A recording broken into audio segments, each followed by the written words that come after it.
arrancamos. Pues muy bien, esta va a ser la última sesión probablemente. No, seguramente que vamos a dedicar al análisis del adversario.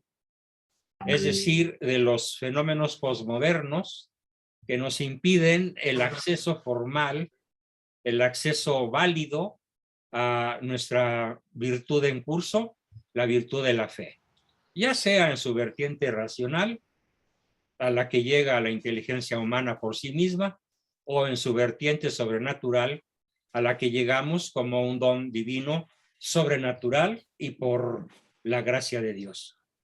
El fenómeno por el cual comenzamos nuestra sesión de hoy, lunes 31 de enero, día de mi ilustre patrono, a quien desde que me di cuenta de la terrible responsabilidad de que implica llevar este nombre, por ahí de los 7 u 8 años, sí, ha sido un peso tremendo, pero a la vez un gran alivio.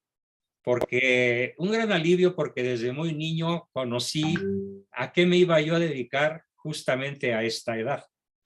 Es decir, vi venir el resto de mi vida con una claridad tal que gracias a Dios he podido seguirlo tal como lo visualicé de muy niño. No más de 9 años, tal vez 8.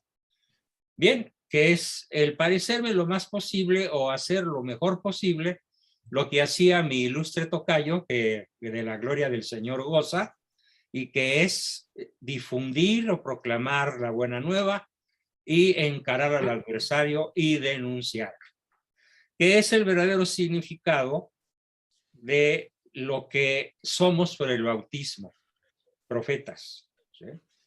Cuando alguien no conocedor del verdadero significado de la palabra profeta dice es que yo soy profeta y se pone a contarnos cómo mira el futuro, pues luego me anticipo a decirle eso no es ser profeta.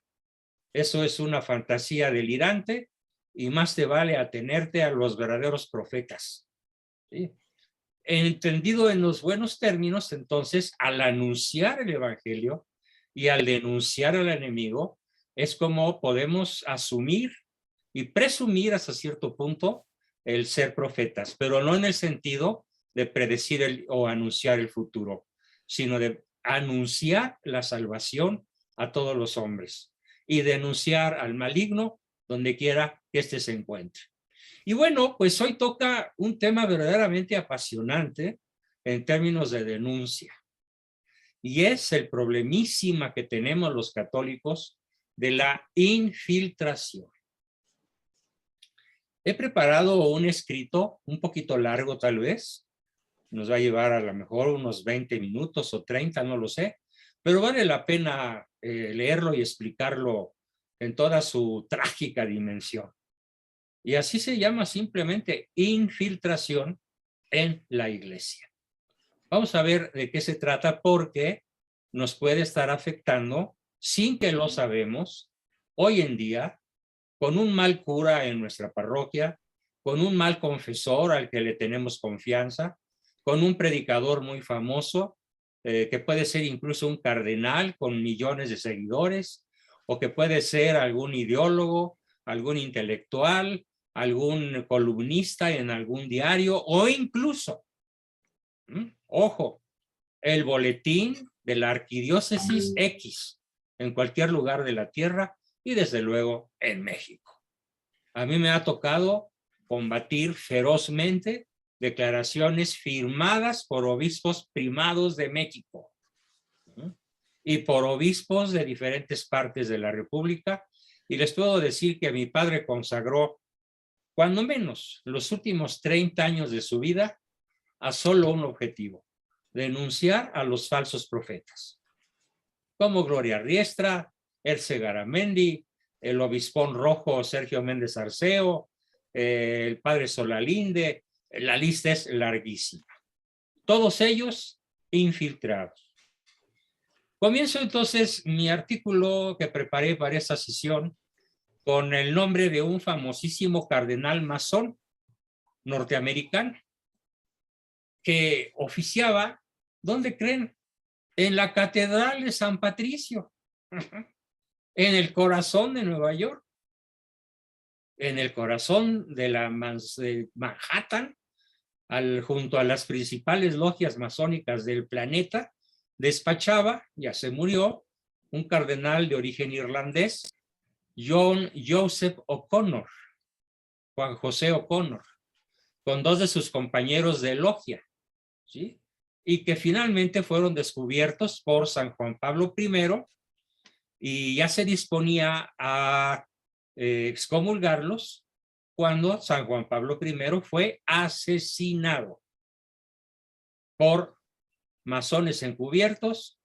En el caso de San Juan Pablo I, una monja católica sirvió de emisaria para ponerle una sobredosis de su medicamento y que amaneciera muerto solo escasos 30 días después de su ascenso al trono de San Pedro. Y fue sucedido por alguien muchísimo más astuto, hablando en términos humanos, que él, y que fue San Juan Pablo II. Es muy importante recordar que cuando San Juan Pablo I se reunió con el arzobispo ruso Nicodim, quien le iba a revelar al Papa el plan de los Illuminati, que es la secta masónica más poderosa del momento y posiblemente de toda la historia, que estaba ya en marcha realizándose a través de agentes comunistas de la KGB, el atentado contra el Papa, contra San Juan Pablo I. ¿Sí? Bueno, pues estaban tomándose una taza de café y con el cardenal Nicodim, ruso, patriarca ruso principal, con el Papa Juan Pablo I, y el primero que se lleva a los labios la taza de café, pues es el cardenal Nicodim, perdón, el arzobispo Nicodim, y como era cianuro, un minuto después cayó fulminado, muerto. Juan Pablo I tuvo tiempo de evitar tomar la taza de café, que estaba preparada por agentes rusos de la NKVD, infiltrados en la iglesia desde la época de Stalin, y que habían sido niños seminaristas, después jóvenes sacerdotes, y que llegaron incluso a obispos y cardenales, o a funcionarios de la Santa Sede. Y ellos fueron los que lograron eliminar al patriarca ruso, no lograron eliminar en esa ocasión a Juan Pablo I, pero sí 25 días después, de una manera muchísimo más hábil que la mera ingesta de una taza de café, utilizando los medicamentos que Juan Pablo I tomaba para algún desorden cardíaco que ya tenía por su edad. Bueno, entonces con esto nos enfrentamos pues al tema de la infiltración, que ha sufrido la misma cúpula de la jerarquía de la Iglesia con sede vaticana. Todo esto lo cuentan, ¿sí?, agentes masones en un libro que se llama Memorias de un antiapóstol. Yo intenté conseguir el libro, pero no pude, a lo mejor porque no me dio tiempo de hacer una búsqueda verdaderamente inteligente y suficiente.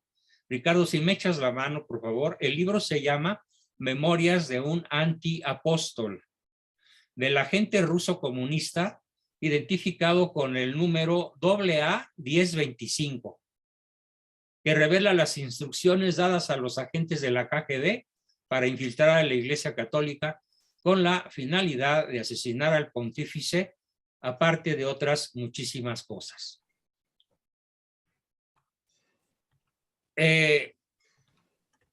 Después del magnicidio del del arzobispo Nicodim y del magnicidio de Juan Pablo I, pues los agentes ya tenían infiltrada la Guardia Vaticana. Fíjense, la Guardia Vaticana, que tenía casi 2000 años de no ser infiltrada. Pues los agentes rusos lo lograron. ¿Cómo se las ingeniaron? Se narra en ese libro. Tenían infiltrado el restaurante y la cocina del Vaticano. Y yo no dudo que actualmente tengan infiltrada la Guardia Vaticana y el restaurante y la cocina vaticanas, y a los meseros, y a los asistentes, y a los camareros, y al servicio médico. Lo que sí se supo es, por ejemplo, que el jefe del servicio médico del Vaticano, el doctor Renato Bussonetti, hematólogo y gastroenterólogo, era el que mejor podía proporcionar venenos por vía sanguínea y por ingestión y certificados de defunción a conveniencia de la secta Illuminati. ¿Cuántas víctimas tuvo? Es un proceso que todavía está en investigación. Además, tenía acceso al dominio de la administración de la Casa Pontificia, control financiero del Banco del Vaticano. Ya desde Juan Pablo I se sabía de la enorme corrupción que existía en el Banco del Vaticano, cuyo nombre oficial es el IOR, Instituto de Obras Religiosas, tanto en español como en italiano se dice igual, Instituto de Obras Religiosas. Con el italiano varía un poco, pero las siglas son las mismas, IOR. Muchísimos fraudes de muchos cientos de millones de dólares. Y el primero que los descubrió y les puso un freno, probablemente momentáneo, fue San Juan Pablo II. Quien además, como ustedes saben, logró evitar no uno, sino 2 atentados. El que es de todos conocidos, bueno, yo conozco 2. Si tú conoces de uno más, Ricardo, al final nos lo platicas. Yo conozco el de la Plaza de San Pedro, conozco otro en Inglaterra y desconozco si hubo un tercero. Pero ya nos platicarás. Y entonces, la infiltración logró el posicionamiento de los principales cargos de los masones en los más altos reinos, en los más altos poderes de la jerarquía de la iglesia. Ya lo había advertido así Nuestra Señora de las Rosas a Verónica Lueken, antes en el tercer secreto de Fátima, dado a Sor Lucía dos Santos. ¿Cómo le dice la Virgen a Sor Lucía dos Santos? Le dice textualmente, y lo sabemos por boca de ella: Satanás entrará en los más altos reinos de la jerarquía vaticana hasta llegar a usurpar la silla de Pedro. Eso quiere decir que en la silla de Pedro se va a sentar un falso papa, desplazando al verdadero. No quiere decir que vamos a tener un papa hereje, porque eso no es posible. Pero sí es posible, como ya los ha habido a lo largo de la historia, más de 30 antipapas.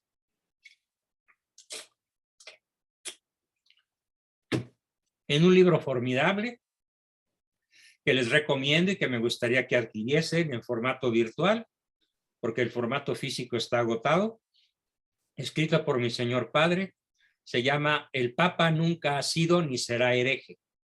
Y ahí nos cuenta lo que estoy diciendo, cómo al final de los tiempos tendremos un antipapa que parecerá papa, pero que va a enseñar muchas herejías, pero dichas de tal manera tan sutil y tan inteligente que muchos buenos católicos van a ser arrastrados. Y lo digo en tercera persona porque la verdad es que yo ya no me cuezo de un hervor, después de haber nacido en la familia en la que nací y de estar alerta a cualquier herejía, por sutil que ésta sea. Aclaro que Francisco ha cometido muchos errores graves, pero ninguna herejía. Por lo tanto, no lo podemos declarar antipapa. Cuando menos no hay pruebas para ello. Pero sí tenemos pruebas de que ha dicho verdaderas barbaridades. Como aquella de cuando le preguntan qué opina de los homosexuales y él sale con la tremenda burrada de decir: ¿y quién soy yo para juzgarlos? En vez de repetir la epístola de San Pablo, en donde dice que ni los ladrones, ni los adúlteros, ni los asaltantes, ni los homosexuales entrarán al reino de los cielos. Eso debió haber dicho. No lo dijo, solo él sabe por qué. Yo no me atrevo a juzgar su fuero interno, pero observado el error material, cometió un error por no pronunciarse en contra de la homosexualidad. Y en lo que lleva de su reinado, nunca se ha pronunciado en contra de la práctica homosexual.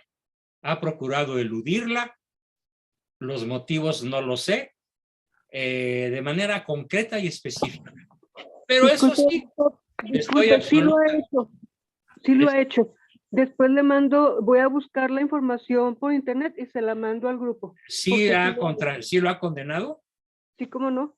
Ah, bueno, pues sería maravilloso que nos lo compartieras y a mí me daría una gran paz espiritual tenerlo al alcance. Okay. Gracias, Luli. Sería una aportación verdaderamente genial de tu parte. Gracias. Bien, pues qué bueno que nos puedas corregir y aportar algo que va a ser tremendamente valioso. Sí hay una frase de él en una última declaración en donde dice que no es una solución saludable la práctica homosexual solo porque no se encuentre otra solución. Eso es lo que yo acabo de leer hace poquito en un documento muy reciente. Pero si tú tienes algo más contundente, pues sería maravilloso. Continuamos, entonces no me extrañaría que en la actualidad esta profecía de la Virgen, Satanás entrará en los más altos reinos de la jerarquía católica hasta llegar a usurpar la silla de San Pedro, pues no me asombraría nada que estuviera vigente y que estuviera en curso. Lo cual no nos debe preocupar porque aunque la iglesia esté infiltrada y aunque llegara a haber un antipapa, ya sabemos que las puertas del infierno no prevalecerán. Aunque en el último segundo del partido vayamos perdiendo 100-0, sabemos que en el último milisegundo Dios se las ingeniará para ganar 101-100 o 100.1 centésima o una milésima al marcador de este tremendo partido entre las fuerzas luciferinas y las fuerzas del bien. Hay algunos nombres que vale la pena conocer. Por ejemplo, el cardenal Villot, se escribe V-I-L-L-O-T, que era el cardenal francés en la época de San Juan Pablo II y que procuró envenenarlo. Ese no fue un atentado, Villot fue descubierto. Y Villot ya dirigía por entonces el plan de los Illuminati. Terminar con la vida de Juan Pablo I, pudo echarse al arzobispo Nicodín, pero no pudo con Juan Pablo II. Allí fracasó gracias a los buenos oficios de algunos mandos de la Guardia Vaticana, de algunos agentes de contrainteligencia que lograron conocerlo, descubrirlo y denunciarlo al cardenal Villot, y fue incluso pues degradado de sus grados sacerdotales. El cardenal Villot sabía que él iba a ser el cardenal de más edad y que eso le permitía, según el estado de cosas, y dada la muerte del pontífice Juan Pablo I, asumir, aunque fuera de manera provisional, el pontificado. Ya vería él la manera de afianzarse en la silla de Pedro una vez muerto Juan Pablo I, lo cual era excelente para los planes y la manipulación de la Iglesia Católica por la secta Illuminati. El sueño dorado de la secta Illuminati para apoderarse del mando de la Iglesia Católica. Eso significa que cuando tengamos un antipapa, no sé si dentro de 30 años, dentro del próximo o dentro de 500 años, porque solo mi Padre que está en el cielo, dijo Jesucristo, conoce el día y la hora. Y cuando tengamos un antipapa, será conocido por todo el planeta y ya sabremos, cuando haya un antipapa, que la segunda venida de nuestro Señor Jesucristo, pues estará a la vuelta de unos cuantos años. Pero por el momento no tenemos esa seguridad. Continúo con el asunto de la infiltración. Ya verían después, ¿sí? Pues el afianzarse. No lo lograron porque Por fortuna, el cardenal Villot fue descubierto a tiempo por Juan Pablo II. Todo este episodio, déjenme hacerme un poquito de propaganda porque tengo el derecho de hacerla hoy por ser día de mi santo. Todo esto lo narro con pelos y señales en mi novela Desde el nido de la serpiente. Si quieren conocer cómo estuvo toda la trama, con todas sus entradas, sus salidas, sus recovecos, sus trucos y su descubrimiento final, no duden en adquirir mi novela Desde el nido de la serpiente, donde este es uno de los capítulos fundamentales para conocer la trama que procuró eliminar a San Juan Pablo II y que por fortuna no fue posible, dando origen entonces a un largo pontificado extraordinariamente rico en pastoral, en la reafirmación de la tradición de 2000 años y en un ejemplo de vida verdaderamente formidable. El plan principal de los Illuminati, si no hubiera llegado Juan Pablo II al trono de San Pedro, era nada menos que utilizar al Concilio Ecuménico Vaticano II para destruir la religión católica, la Iglesia y el cristianismo. ¿De qué manera? Con comentadores, con ideólogos que toman, por ejemplo, un capítulo breve, unas líneas, un párrafo o un tratado completo del Concilio Vaticano II y lo interpretan con una palabra en italiano que tiene una muy difícil traducción en español, que se llama ayornamento. El ayornamento significa algo así como la puesta al día, ¿sí? Sería la traducción de la palabra ayornamiento. Los Illuminati pretendían, por la boca de los cardenales como Villot, les voy a dar otros dos nombres. Marcinkus, el cardenal, ¿de dónde creen? De USA, de los Estados Unidos. El cardenal Marcinkus, el más alto jerarca de la Iglesia Católica en los Estados Unidos, el cardenal Marcinkus era masón infiltrado desde muchos años atrás en su juventud. Y el cardenal italiano, el que duró más tiempo en la curia y que tardó más tiempo en ser descubierto, el cardenal Casaroli. Villot, Marcinkus y Casaroli. Un trío diabólico que por fortuna logró ser descubierto y anulado en el periodo del reinado de San Juan Pablo II. Bueno, entonces el Concilio Vaticano II ha ayornado, ¿sí?, utilizando la palabra ayornamiento, la puesta al día por intelectuales católicos del Corriere della Sera, del Diario del Vaticano Hoy en Día. Si ustedes reciben por ahí alguna vez un periodiquito con el nombre del Vaticano, tengan mucho cuidado.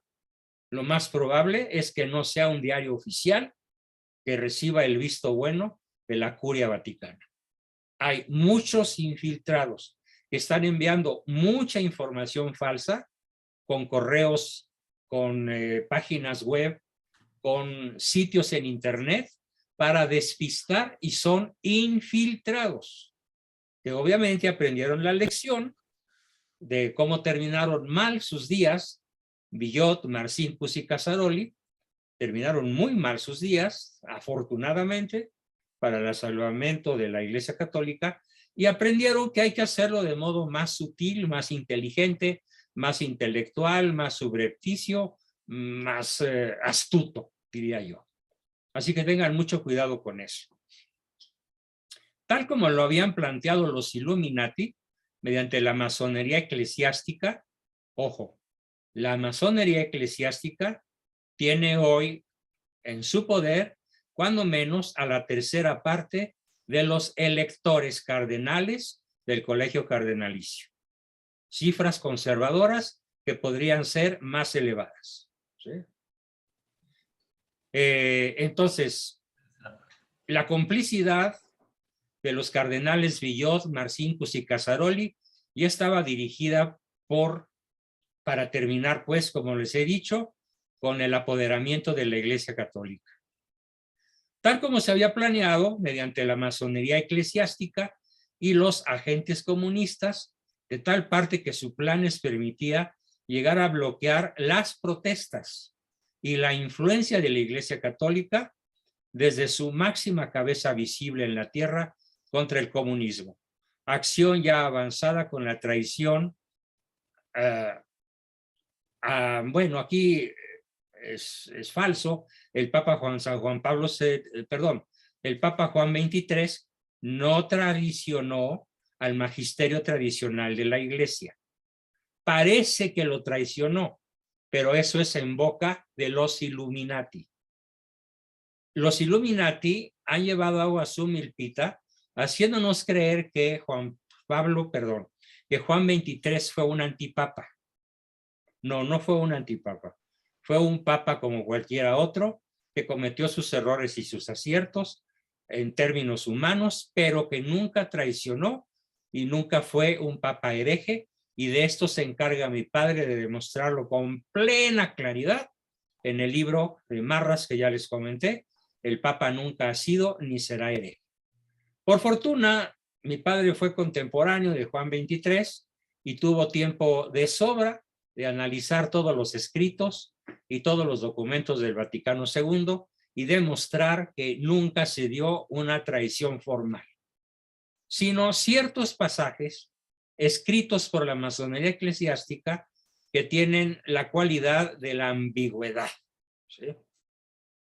Obviamente, el Papa es un ser limitado y no tuvo tiempo, Juan XXIII, de revisar a fondo la edición final de los documentos del Vaticano II, y hay algunos párrafos que están aclarados en el libro de mi padre, en donde los Illuminati llevaron agua a su milpita.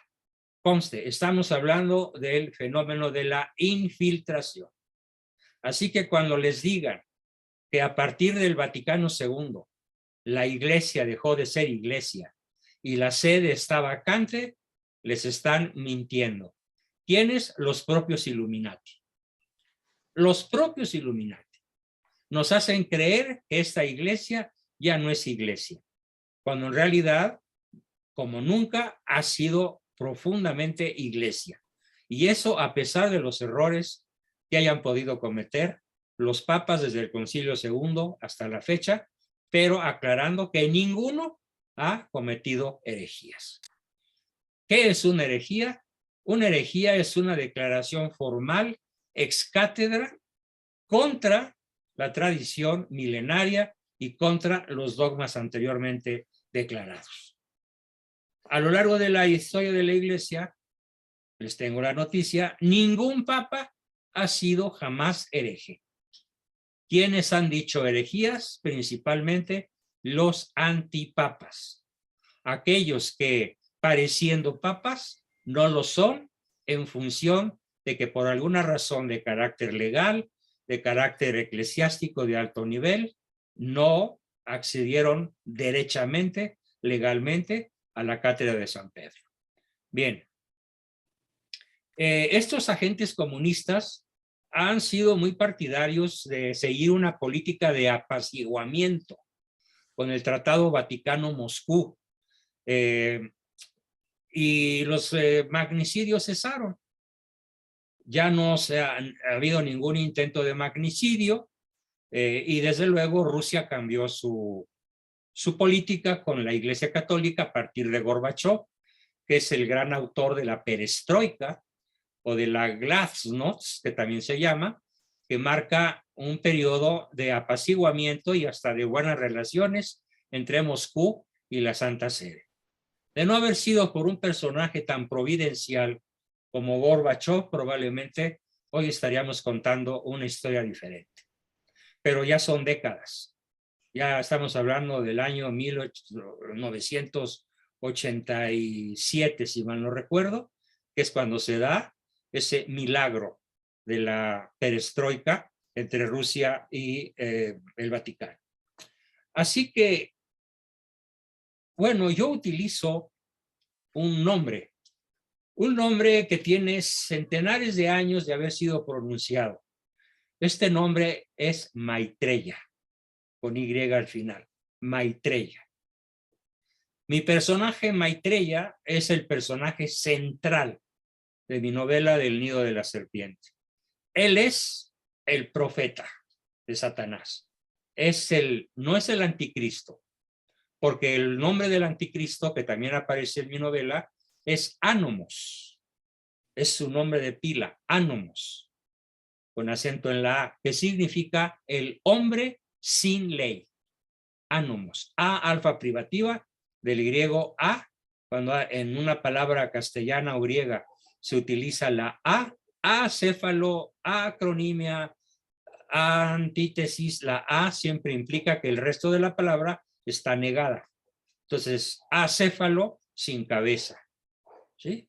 Así que en una actitud completamente contra la ley, por eso el falso profeta se llama Maitreya y el anticristo se llama Anomos, el hombre sin ley.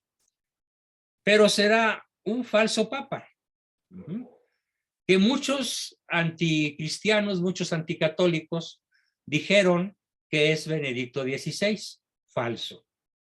Benedicto XVI es probablemente uno de los papas más brillantes, más geniales de la historia. Cuando menos, yo sí le reconozco, con todo respeto a San Pedro, Erlino, Cleto, Clemente y sucesores, que es el papa más inteligente, más erudito y más culto en 2000 años, Benedicto XVI. Así como le reconozco a San Juan Pablo II, que es el papa más empático, más humanista, más cálido, más cercano a la gente de toda la historia. Y pues nos tocó conocerlos a ambos. Es un privilegio porque tienen que influir definitivamente en nuestra conducta. Entonces, Maitreya sigue vivo. Maitreya anda por ahí. Según yo, debe tener unos 20 y tantos años o un poco más. Va a ser una persona muy, muy longeva, tan longeva como sea necesario para ser el profeta del anticristo, Anomos, el hombre sin ley, ¿sí? Y se espera entonces como finalidad primordial de la infiltración que Anomos sea presentado a la cristiandad y al planeta entero como el Mesías esperado por los judíos, los musulmanes, los budistas, los sintoístas y los masones. Por todos estos 5 enormes grupos del planeta Tierra, habitantes de la Tierra, son de una o de otra manera, todos esperan un Mesías y ese será el anticristo, con precursor llamado Maitreya. Bien, pues esto, y en la actualidad, insisto, mucho cuidado con las noticias que reciban, porque ahora sí que aplica nuevamente el dicho que ya les he dicho, el que mejor parece es porque finge más. Bien, esto fue el fenómeno pues de la infiltración. Y continuando con otros fenómenos que todavía vale la pena mencionar, vamos a ver el fenómeno de la desvinculación como uno de los grandes dramas de la sociedad actual, la desvinculación. ¿En qué consiste? Bueno, es un catastrófico privilegio de la criatura humana el poderse desvincular del absoluto para convertirse en insurgente contra el orden natural de las cosas. Uno de mis autores favoritos, debo darle las gracias a nuestro buen amigo Johnny, que me hizo llegar el formidable libro que les estoy preparando para que todos tengan acceso a él en su momento, que se llama Análisis Psíquico y Síntesis Existencial, del principal maestro en psicología que yo tuve, y como siendo él fundador del Círculo Vienés de Psicología Profunda, me inspiró en mis años mozos para crear en México la Escuela Mexicana de Psicología Realista, con base en el libro de Igor Caruso, que es el creador en Europa de la corriente católica de psicología profunda. Terriblemente censurado, criticado, envidiado, denostado por toda la jauría psicoanalítica que cínicamente se declara anticatólica. Bueno, pues, ¿qué dice Igor Caruso? Lo cito textualmente. Lo que el hombre consigue al declararse Dios y romper con el absoluto es derrumbarse a la categoría de simple cosa finita. Repito la contundente frase de Igor Caruso. Lo que consigue el hombre al desvincularse de Dios es derrumbarse a la categoría de simple cosa infinita, de simple cosa finita. Por algo dice la Iglesia en la oración del humilde San Francisco, Deus qui servire regnare est. ¿Por qué? Porque la verdadera soberanía del hombre comienza con el serviam. Y la verdadera degradación del hombre comienza con el non serviam. Y este proceso de desvinculación, ¿en dónde se da de manera más profunda? Desde mi punto de vista, se da en el ámbito político. Vamos a observar cómo en el ámbito político se da una perfecta desvinculación entre el poder y el pueblo. Pero no nada más en México, en cualquier nación. Tal vez con excepción de Polonia y Hungría, que tienen el gobierno católico que democráticamente ellos llevaron al poder por inmensa mayoría de votos. Estamos hablando de porcentajes del 80%. En el resto de las naciones hay una desvinculación dramática entre los fines, las políticas, las tranzas, los cochupos de los gobernantes y el interés realmente popular, el interés de las naciones. El problema central, la causa radical de todo lo que nos preocupa y daña a la sociedad y a las personas es la ideología de la desvinculación. Porque vamos a encontrar que la desvinculación también se da en la familia. Parece que está de moda, incluso cuando circulan por ahí en la red mensajes como este. ¿Cuál es el enemigo principal del amor? Firma, el matrimonio. Ustedes lo han visto. ¿Esto qué es? Pues es el cántico luciferino de la desvinculación. Es el non serviam. No te serviré, esposa. No te serviré, marido. ¿Por qué? Porque yo tengo mi vida, mi personalidad, mis derechos, y yo no soy tu cosa. Déjenme aquí aclarar una de las cosas, valga la redundancia, que más ha salvado, que más ha permitido mi éxito en ese terreno. Y es el sentido de pertenencia. Yo soy de mi esposa. Como cosa y posesión tuya, amén. Nada más que en vez de cosa, persona. En el matrimonio católico, instituido por Cristo, cada cónyuge pasa a ser propiedad del otro, literalmente. Ya no seréis dos, sino dos en una sola carne. A ese grado llega el sentido de propiedad. Entonces, ¿qué es lo primero que ha propiciado el demonio? Lo primero que ha buscado el demonio desvincular, pues a la familia humana, al matrimonio. No, yo soy yo y tú eres tú. Y tú allá tienes tu casa, tienes tus derechos, tienes tu habitación, tienes tus cosas, tienes tu mundo, en el mío no te metas. Y ahí empieza la desvinculación. No. Todo lo que yo tengo es tuyo, esposa mía. Tal vez, desde luego, mi cepillo de dientes no, ¿verdad? Por higiene. Ni mis chones, ni cosas tan íntimas como lo son ese par de cosas que acabo de mencionar. Pero todo lo mío es tuyo, todos mis recursos económicos, físicos, sociales, intelectuales, morales, emocionales, todo lo que yo soy, Todo lo que yo tengo es tuyo en el verdadero sentido del matrimonio. Y todo lo que tú tienes, todo lo que tú eres, todo lo que tú posees, es mío en el sentido profundo del matrimonio. ¿Cuál es el fenómeno más triste que yo observo como psicoterapeuta? En la inmensa mayoría, no de mis alumnos, pero sí de mis pacientes, cuando tienen dramas conyugales, el principal drama que observo es el drama de la desvinculación. Se empieza por desvincular de las diversiones. No, tú ves tus canales y yo los míos. Tú ves tus mugrosas telenovelas sentimentales y yo veo mis películas de acción.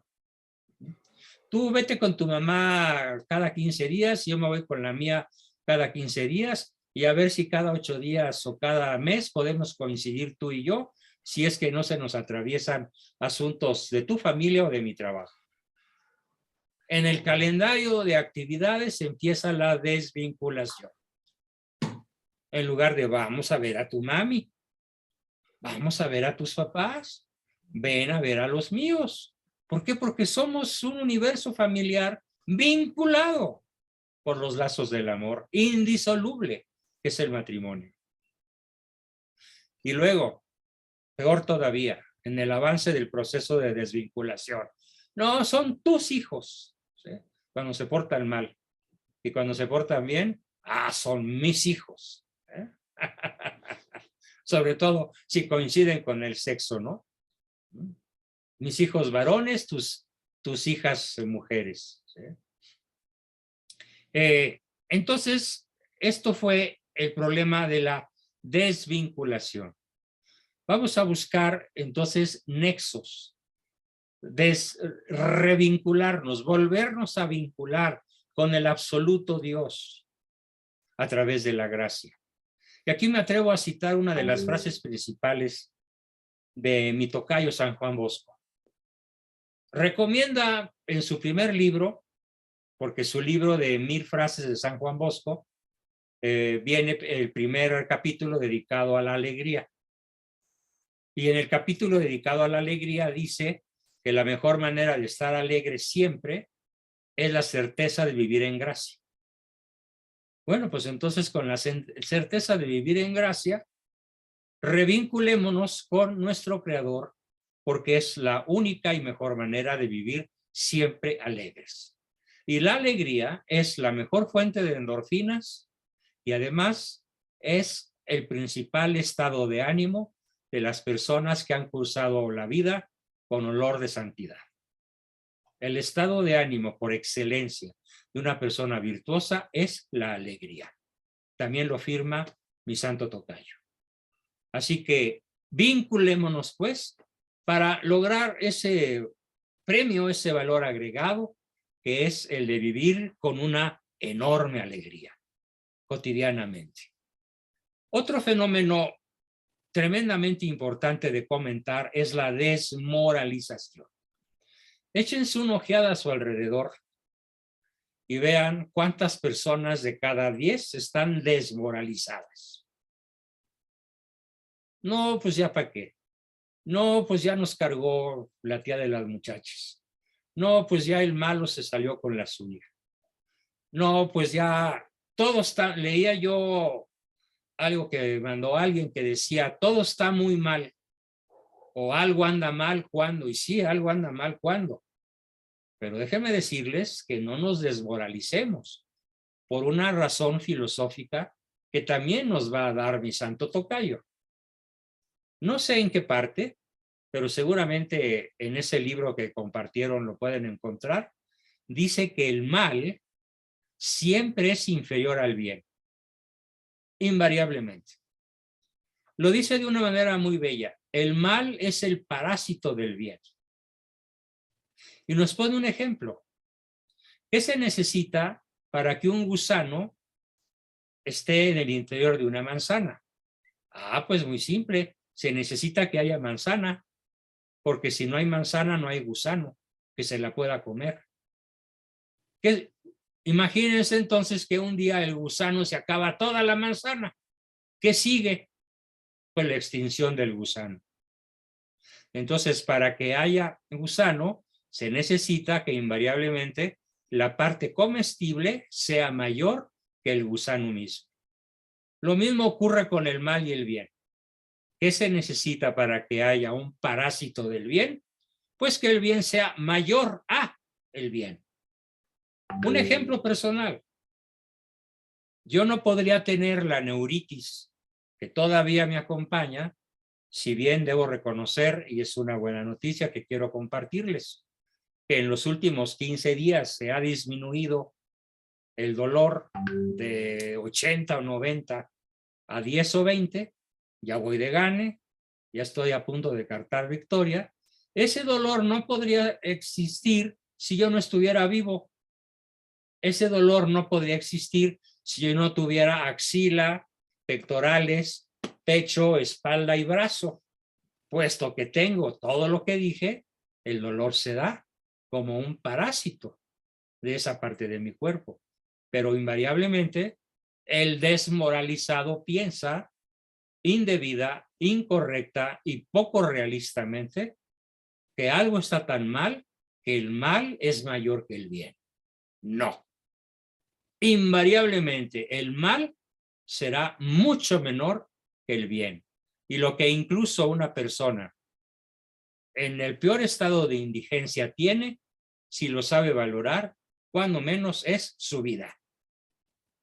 Y aún la puede salvar, aunque esté en estado de indigencia. Por esa razón es tan importante no ceder a la tremenda presión de los mass media, que sobre todo nos quieren pues desmoralizar. ¿Qué vende más? ¿La noticia amable, alegre de que algo va bien? No, esas no venden. Tienen que vender las que venden algo trágico, maloliente, nauseabundo, espantoso, terrible. ¿Sí? Si un periódico tiene como titular, primer mes del año en el que el narcotráfico no mata a ninguna víctima, contra el que dice, en lo que va del mes del año, han muerto 110 personas a manos del narcotráfico. ¿Cuál va a comprar la gente? El segundo, para ver cómo los mataron, en dónde los mataron, cómo sufrieron, cómo se quedó la familia, cuántos huérfanos dejaron. El mal es lo que vende. Y eso es justamente un fenómeno posmoderno que nos toca combatir. La desmoralización, la presión maléfica que ejercen los mass media para la instalación de tal sentimiento es tan fuerte, coherente y persistente que todos nos precipitamos en la depresión sin buscar ya nada, porque en este planeta se hizo el vacío del cual el ser humano tiene horror. La tierra está gobernada, entre comillas, por viejos sabios que no han deseado ni decidido reunir la sabiduría con la excelencia ética. Cierto. Detrás de los mass media, ellos difunden desde su miedo una angustia paralizante o por lo menos un escepticismo en proceso de generalización. Cada día más gobiernos, más personas, más ciudadanos de la Tierra descubren que no es necesario vacunarse. Ya las cifras cada día son más contundentes, que con una buena dieta, un buen cuidado, una buena higiene, podemos mantenernos saludables. Pero es difícil encontrar gobiernos que tienen un mensaje optimista al respecto.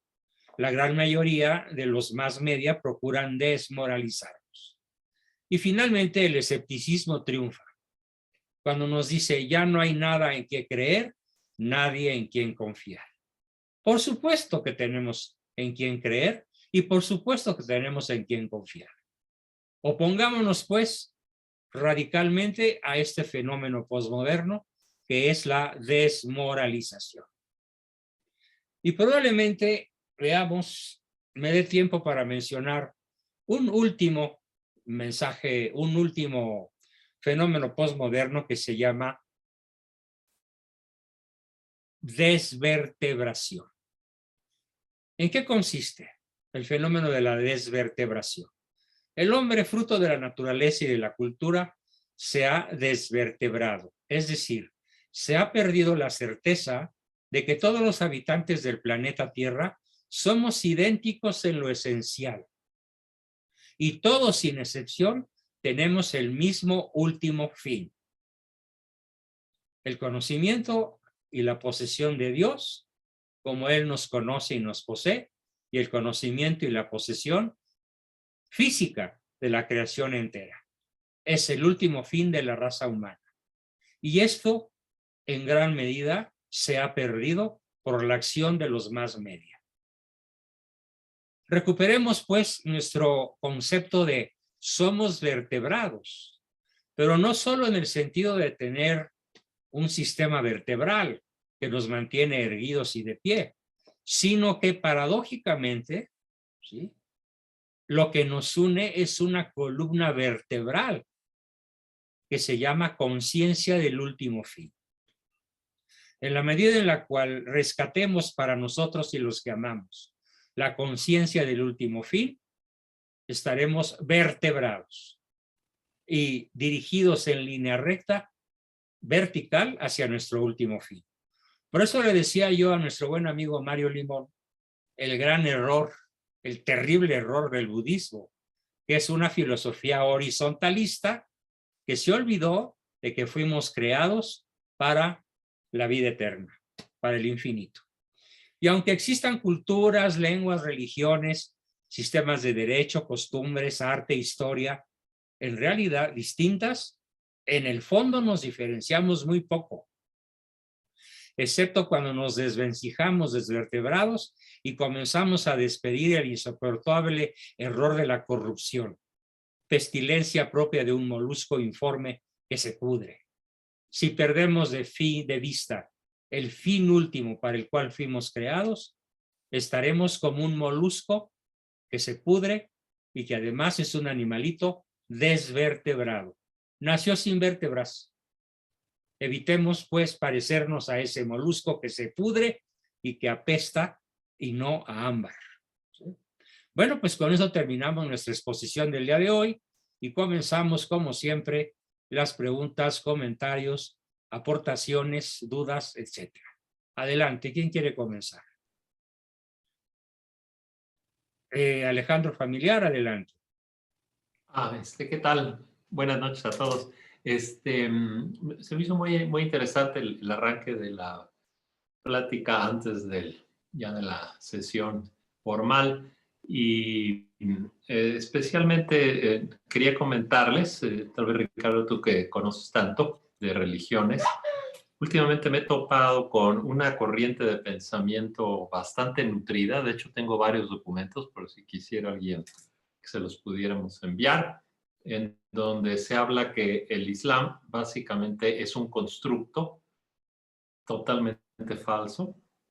No sé si conocen esta idea, y está muy sustentada en el sentido de en qué fechas se establecieron ciertas ideas, en qué época surgió ya la figura de Mahoma, cómo en un principio se decían otras cosas, y básicamente es muy radical esta postura, pero da un indicio de que el Islam es un arma para destruir el cristianismo. Correcto, correctísimo. Crea una orientación incluso judía en buena parte, porque mucho de donde se basan es eso, ¿no?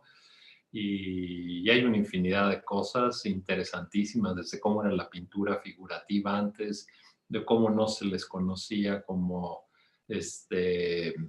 gente del Islam, las palabras no existían sino 100, 200, 300 años después, como que fue algo que se fue amalgamando y que, no sé, ahí están esos documentos, son amplios, son muchos textos, videos, documentos que dan un indicio que pudiera haber algo por ahí. Y definitivamente la perversidad del Islam es innegable cuando uno conoce, cuando yo conozco gente que son expertos, el máximo experto en Estados Unidos, por ejemplo, que él es de origen egipcio y él creció allá, conoce totalmente esto y tiene no sé cuántos libros, tiene un canal, y él expone claramente como todo esto, el Islam es verdaderamente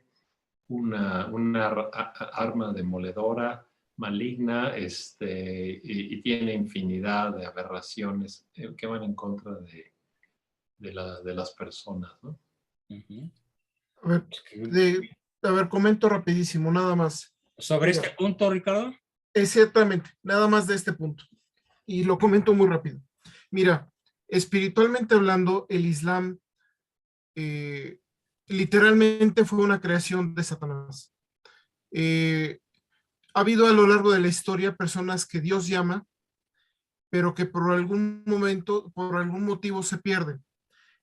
Ahí tenemos, por ejemplo, a Lutero, que hay escritos en donde se cree que Lutero al principio sí recibía mensajes de su ángel de la guarda y también de otras personas que llegaron a hablar con Dios, pero que se perdieron. Mahoma, yo creo que sí tenía inspiraciones divinas al principio. ¿Cómo se perdió? No lo sé y no me quiero meter porque capaz si me pierdo también yo.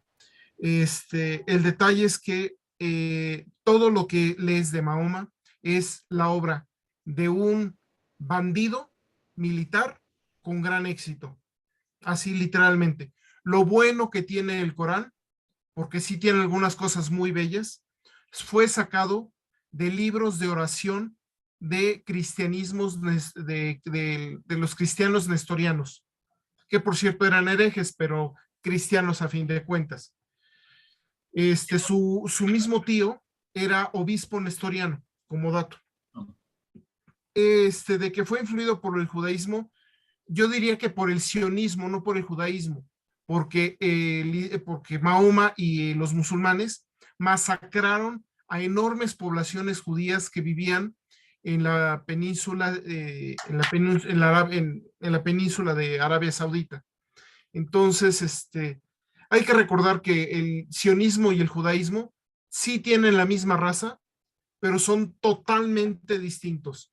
Así como la iglesia de Satanás y la iglesia de Cristo tienen en apariencia los mismos ritos, inclusive sus sacerdotes se parecen muy idénticos, realmente son absolutamente distintos. Así pasa con el sionismo y con el judaísmo, ¿de acuerdo? Uh-huh.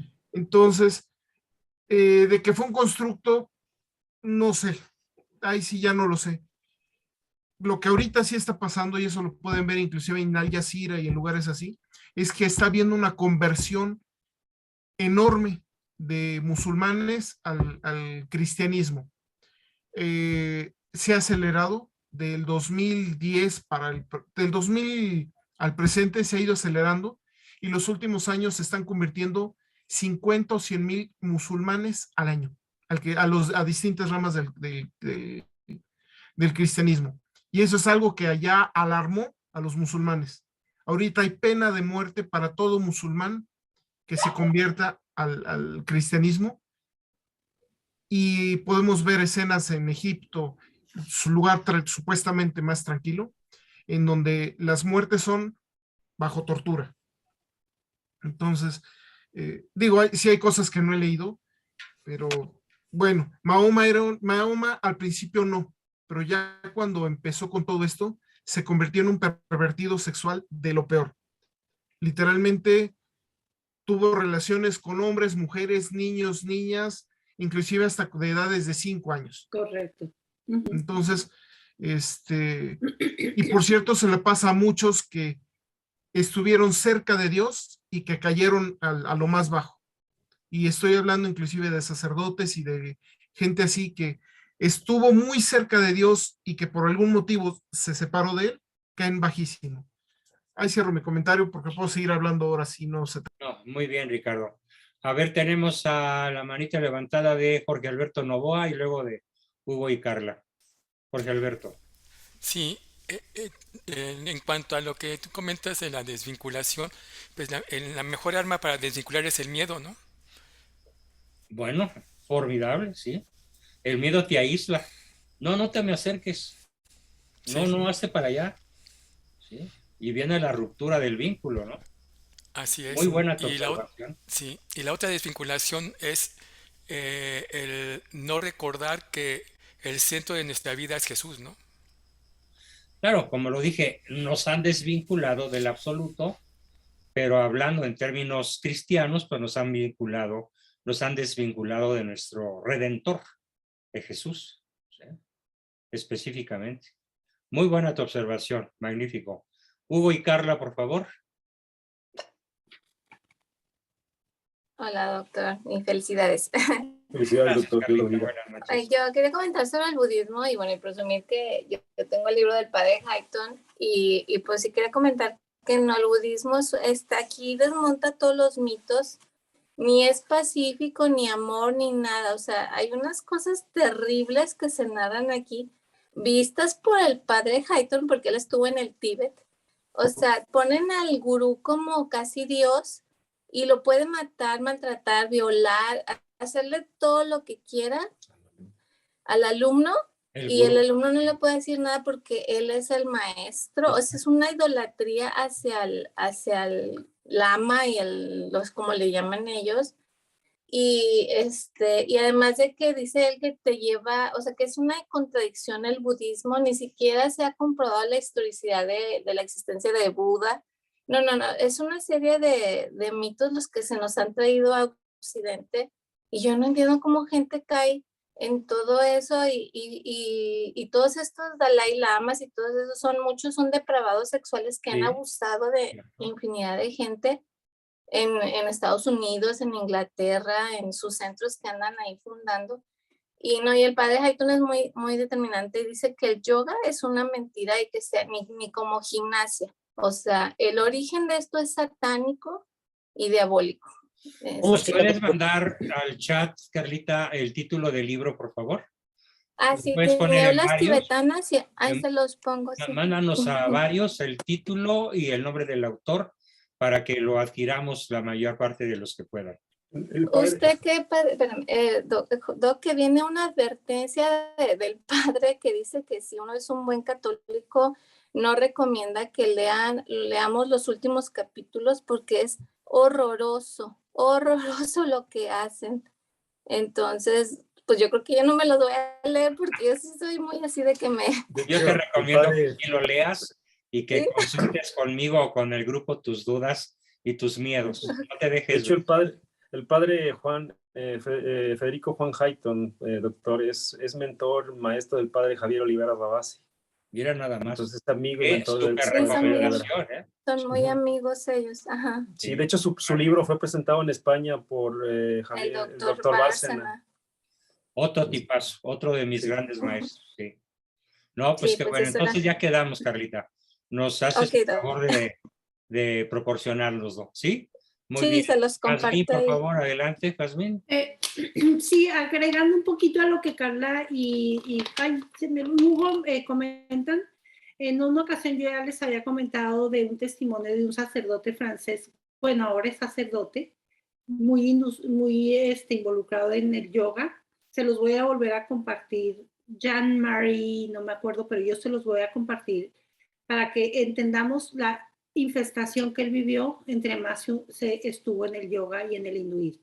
Pero bueno, segundo, de lo que nos decía Ricardo de los musulmanes, sí es muy, muy cierto y muy peligroso. Lo relacioné con lo que nos dijo Jorge Alberto Novoa, de que hay gente que va por un camino muy bueno, gente que tal vez verdaderamente mi Padre Dios los está iluminando, pero esa línea tan pequeñita que pasamos, en mi opinión, de que ya somos nosotros los que sabemos y no dejamos que sea nuestro creador el que está haciendo su trabajo a través de nosotros, ahí es donde muchas almas se pierden.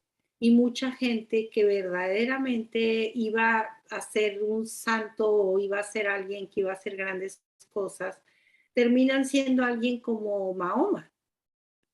Pero ese es yéndonos muy, muy, muy lejos.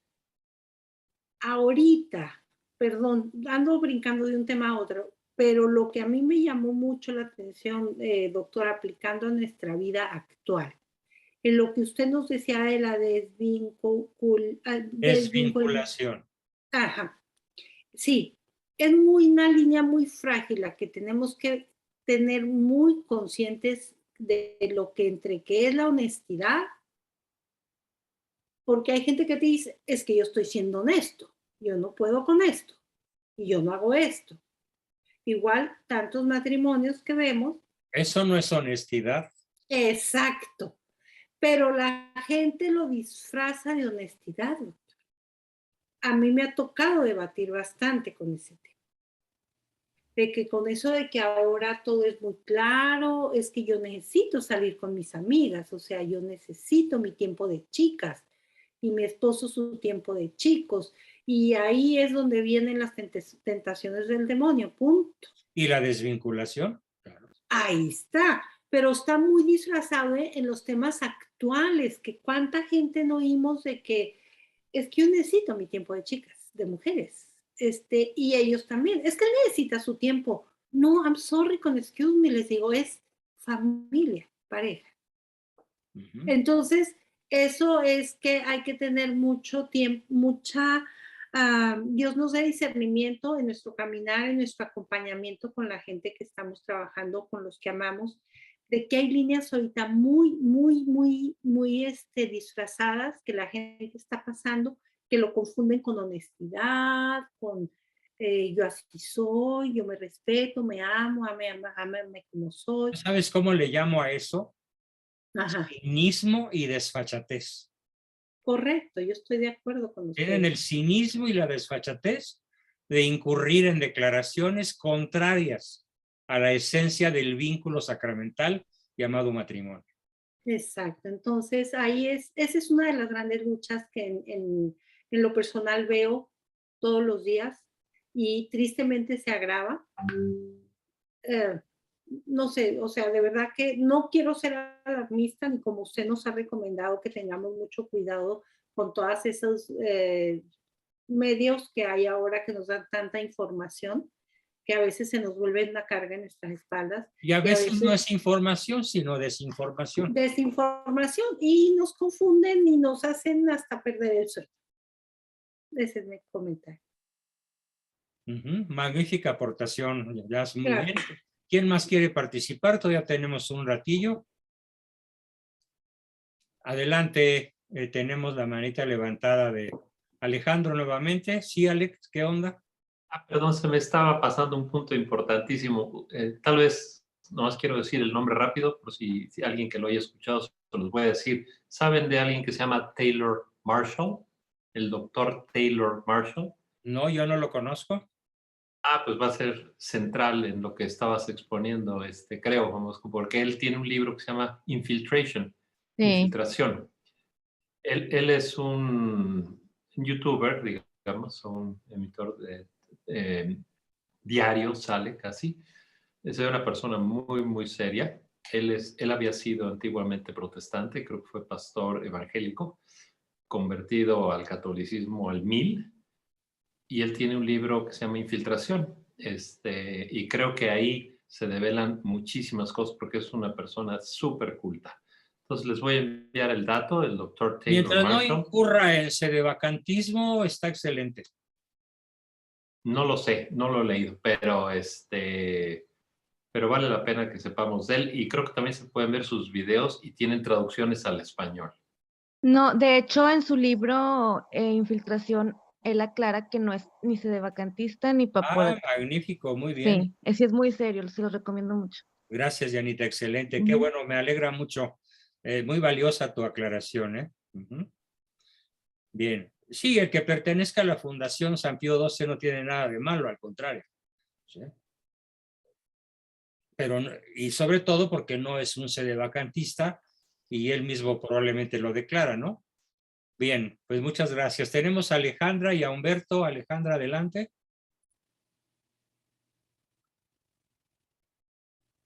Sí, buenas noches, doctor. Hola, buenas.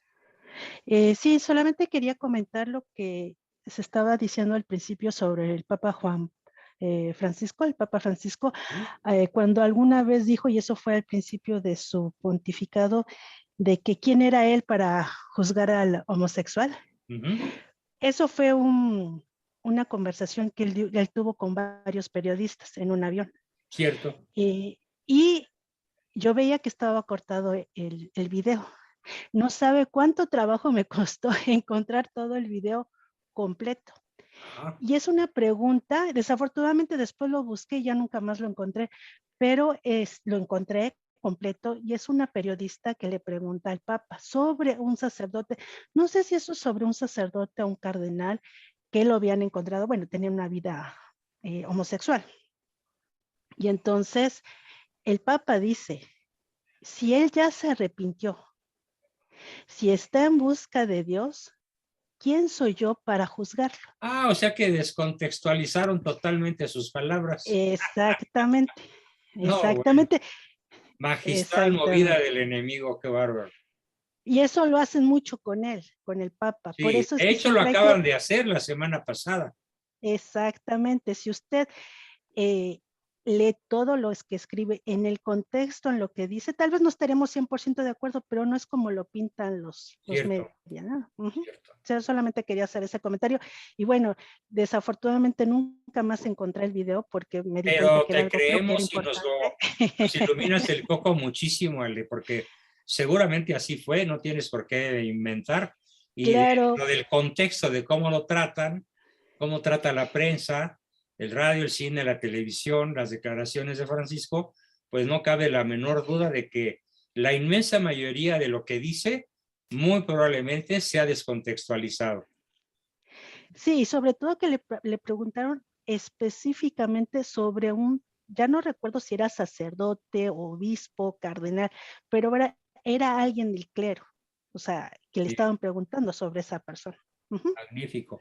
Bueno, No, y lo que dijo la semana pasada fue que los papás no debían refugiarse solo en la condenación, sino en el acompañamiento de sus hijos, cuando ellos descubrieran una orientación sexual inadecuada. Y es lo mismo que los psicólogos católicos de mi rango aconsejamos, no te lances a la yugular de tu hijo, porque muy probablemente tú causaste su homosexualidad. O tú y tu esposa o los dos.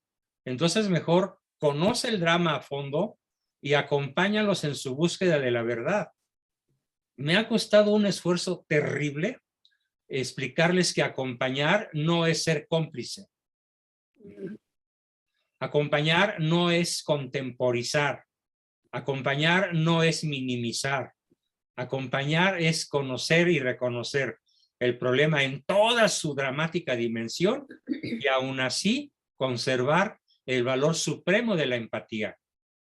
Volvemos incluso a una frase, ahora sí cito tal cual a mi tocayo San Juan Bosco, cuando dice, las palabras dulces, el modo dulce y los argumentos dulces siempre vencen. Entonces, la dulzura, él lo está diciendo de otra manera. La dulzura en el argumento, la dulzura en la discusión, la dulzura en la actitud, la dulzura en la forma de plantear la verdad. Puede ganar a un hijo homosexual y yo he tenido mucho esa experiencia. Cuando le digo, entiendo tu drama, estoy y acompaño tu dolor, tu tristeza, tu sensación de soledad. Entiendo tus lágrimas de cómo tus parejas te abandonan un promedio de cada 8 días. Te entiendo. Disiento de ti en tus conceptos éticos y me vas a salir con justificar tu preferencia, pero entiendo tu dolor. Cuando una persona desviada escucha eso de un terapeuta o de un sacerdote, entiendo tu dolor, te lo ganas y abres la puerta, lo cual no significa complicidad con el homosexual, como se le achacó a Francisco la semana pasada cuando pronunció las palabras que pronunció, cuando dijo pues que al descubrimiento de una orientación sexual diferente en algún hijo tendrían que acompañarlo y ahí le cortaron.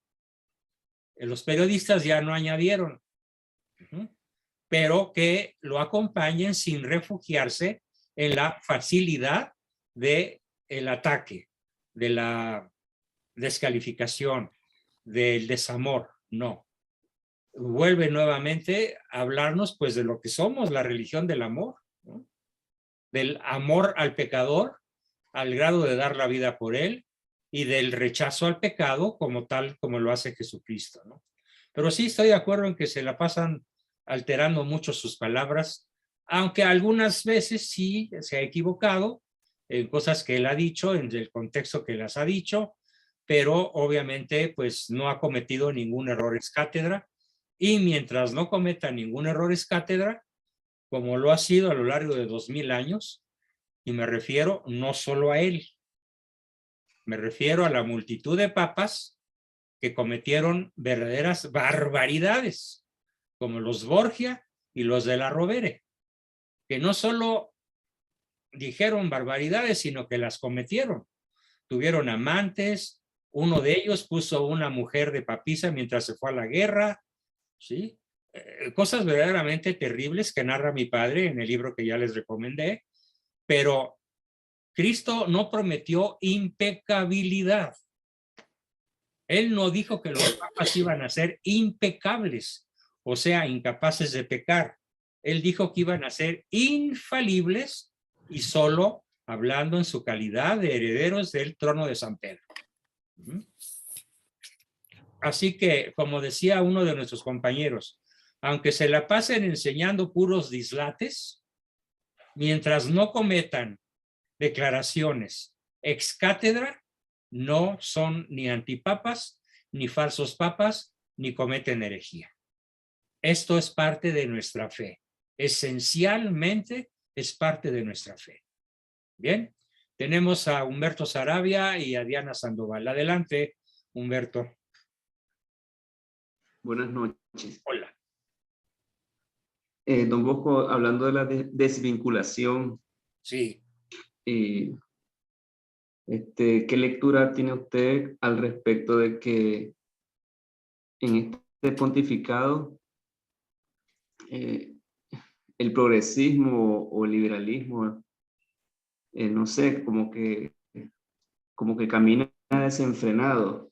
Por ejemplo, yo conocí también un poco el tiempo de Juan Pablo II, de Benedicto XVI, y no estaba tan descarado esto, pero en esta época lo miro como muy desenfrenado, muy descarado, o sea, sacerdotes, obispos, cardenales, que lo hacen a su ancha. Y a pesar de que el Papa Francisco en algunas ocasiones ha puntualizado la fe de la Iglesia en temas morales, pero parece que tampoco esto no es tan contundente como debería de esperarse. No sé, veo como que algo pasa en este pontificado. Y un ejemplo plástico que veo yo, un ejemplo plástico fue uno de los nacimientos del Vaticano, sobre todo el de los astronautas, que pareciera que hasta la desvinculación es hasta con el arte. Adelante. Fíjate que estoy totalmente de acuerdo contigo. Una de mis críticas personales a Francisco es que le falta la contundencia de Benedicto y aun del mismo Juan Pablo. La contundencia de Pío XII, brutal, terrible. La contundencia de Pablo VI. Son aceros al tungsteno y con filo de navaja de rasurar. Y Francisco es como que muy diplomático. Incluso su declaración que hizo con uno de los grandes personajes del mundo islámico, pues es muy suavecita en términos pastorales y no la dijo ex cátedra, que si lo hubiera dicho ex cátedra hubiera sido herejía.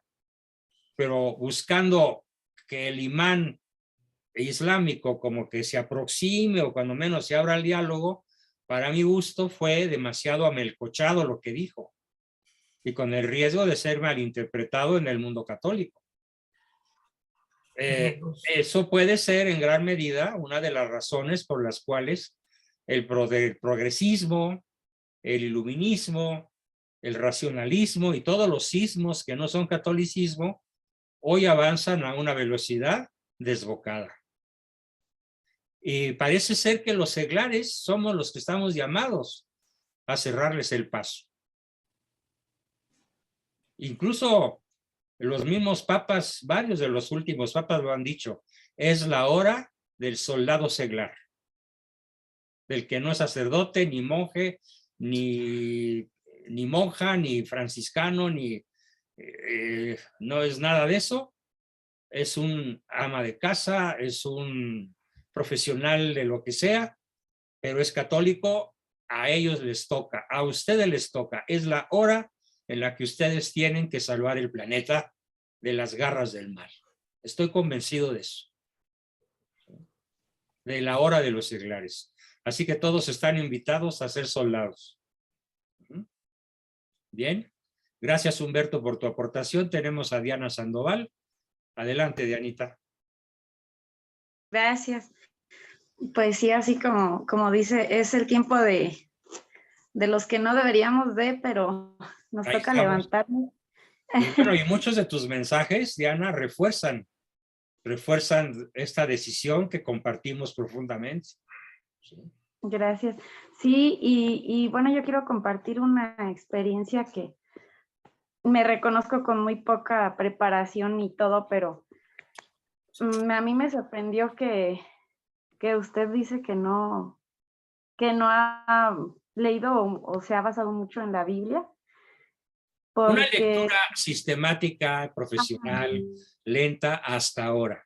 Sí, a lo largo de mi vida he leído muchísimo la Biblia, pero no del modo tan organizado y tan profesional como lo estoy haciendo ahora. Y bueno, lo que pasa es que yo estuve como 10 años rodeada de personas con, yo diría, muy poco seguimiento de algún sacerdote, de alguna autoridad. Con la Biblia a flor de piel, ¿no? Sí, pero tremendamente. Tremendamente equivocadas. Y entonces, pues yo confiaba mucho en eso, ¿no? Y ahí me traté de guiar, pero al final, no. Yo salí huyendo. Pues qué lista, ¿eh? Salí huyendo porque yo, o sea, digo, yo no me siento muy preparada porque no me he preparado, pero a pesar de que pareciera que esas personas se preparan, terminan cerradas y han terminado como en sectas y no sé qué, miles de cosas. Yo no sé si a alguien del grupo les sirva, pero yo pensaba que eso era bueno y termino en lo básico otra vez. O sea, en decir, yo soy chiquita, mejor me voy a lo que me toca, por ejemplo, yo ser a la madre. homilía de cada 8 días o diaria, sí, ¿no? Sí. Exactamente. Pero una pregunta, Diana. Dianita, seguramente esas personas con las que tratabas no eran católicos, eran de otras sectas, ¿verdad? No, eran católicos, claro. No, pues a ver, Dianita. Pero terminan siendo su propia secta. Y a lo mejor me van a escuchar, me van a colgar cuando me vean, pero a ver. Ni modo. No que colgarte ni que nada, yo aplaudo. ¿Eran o no eran católicas, Dianita? Bueno. No, yo sí tengo la experiencia. No eran. Dice Dianita que no eran. Es que eso se da mucho en las otras sectas. Sí, es verdad que se va en un 90% o muy alto porcentaje, se da en las sectas. Exactamente. Pero también se da en los católicos que no se dejan guiar por el magisterio. Sí, correcto. Sí, porque en todas partes hay fanatismo. Exacto. Un mal católico es un futuro protestante. Sí, sí. Entonces, el mal católico es el que no acepta el magisterio de la iglesia y prefiere tener la lectura él solito a ver qué le dice el Espíritu Santo en el Salmo 23 de la página 528, lo cual es radicalmente sectario y absurdo. Sí, llegan a ser jueces como si fueran ellos. Llegan a ser jueces de su prójimo. Ellos ya son salvos. Ellos ya se salvaron. Y todos los demás estamos condenados porque no seguimos su palabra. A su juicio. Eso se da en todas partes. Sí, es cierto. Pero es lástima que un cierto porcentaje de católicos que leen la Biblia y que no se dejan guiar incurran también en ese error. Vamos, como una exhortación a que nosotros no lo cometamos y que busquemos siempre la guía de alguien que sabe mucho más que nosotros. Mantener, sí, la humildad. Diana, una pregunta. Yo he encontrado, por ejemplo, en el padre Herrera Rabasi, una persona que tiene que yo podría decir que tengo más del doble de la edad que él tiene, pero que es un gran maestro. un gran maestro. Sí. Estoy de acuerdo con usted. Pues cuando yo tengo Bien. una pequeña duda, por leve que sea, se la consulto en privado e invariablemente el Señor contesta como iluminado por el Espíritu Santo, porque Él a eso se dedica profesionalmente, es su misión. Bien, ¿quién más tenemos que no haya yo dado la palabra? Una pregunta para Diana. Una pregunta. ¿Dónde vives tú, Diana? Dianita, Diana. te pregunta Pues, Luli, ¿dónde vives? Parece que ya se salió. No. Estamos en Michoacán. Ok. Quería saber si eras de aquí de México por esto. Aquí en Chihuahua hay una escuela bíblica que creo que está en toda la República. Se llama Escuela Bíblica Católica Emaús. Tengo la bendición de estar ahí. Pregunta en tu diócesis. Está muy bien y totalmente apegada a lo que es magisterio. Te la recomiendo. Son 4 años y valen la pena. Yo estoy en los grupos de Maús desde el 2010. Ah, qué bien. Carolina del Norte. Excelente. Con los misioneros servidores de la palabra también son muy, muy, muy rectos. Lo sé por experiencia. Sí, también. He pasado por todo. Pero gracias, sí. Sí, Muy bien, es Dianita. una escuela, Gracias. o sea, no es un grupo ministerio así de nada más, sino que es una escuela formal. Hay un comentario que nos hace Manuel Romero que me parece excelente. Dice así: el Papa puede caer en pecado mortal y aun ser hereje en lo personal, pero precisamente por lo que creemos en el dogma de la infalibilidad, sabemos que nunca enseñará ex cátedra una herejía o un error. Bravo. Muy bueno. Muy bien dicho. Bueno, pues con eso terminamos nuestra sesión de hoy. Todavía me espera por ahí mi esposita para terminar la celebración de mi onomástico, como Dios manda en familia. Les quiero pedir de cuelga, por favor. Y a mi vez yo replico con otro regalo. Ustedes regálenme mi cuota del mes y yo les regalo el libro de ideología de género. Mitos de la ideología de género, enviado a su correo electrónico. Les voy a pedir a todos que a partir de estos momentos, tanto los que ya pagaron febrero como los que lo estén por pagar a partir de hoy, junto con la foto del pago, me manden su correo electrónico, porque el libro es muy pesado y no sale por WhatsApp. No alcanza a enviarse. Tiene que ser enviado por correo electrónico. Me comprometo a enviarlo a todas las personas que de aquí al viernes me den de cuelga mi cuota de febrero. Bueno, pues gracias a todos, muy buenas noches. Sean virtuosos, sean felices. Escucho sus despedidas. Bye bye, adiós. Muchas felicidades y termina siguiendo onomástico. Muy Saludos a su esposa. Nos vemos miércoles Una y bonita viernes. celebración. Gracias. Felicidades, doctor Bosco. Felicidades, doctor. Dios lo bendiga. Muchas gracias. Y no lean de otras religiones, créanme. No lean, no pierdan el tiempo. De acuerdo contigo, Ricardo.